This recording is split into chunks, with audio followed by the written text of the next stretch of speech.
Ng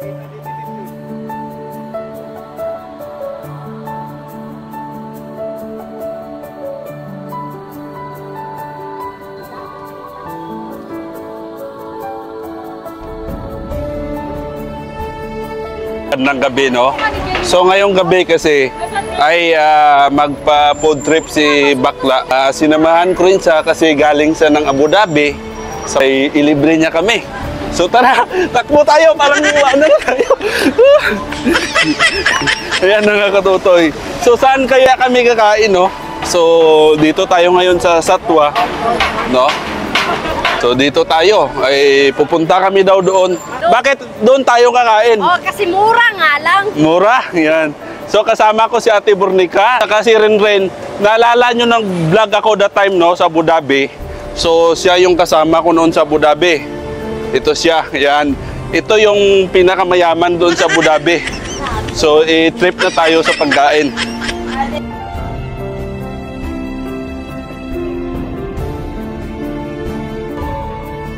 Yan, kita nyo mga katutoy, maraming mga kababayan talaga dito ngayon.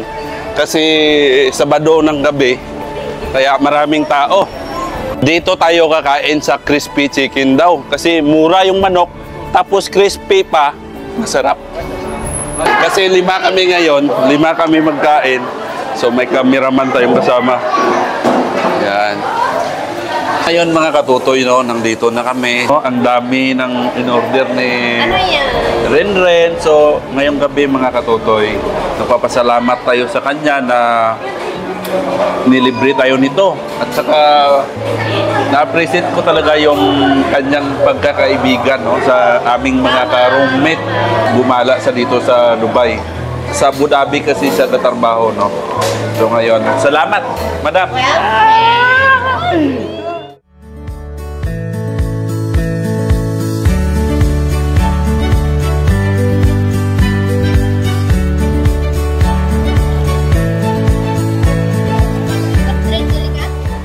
Kasama kaming Pakistan yan.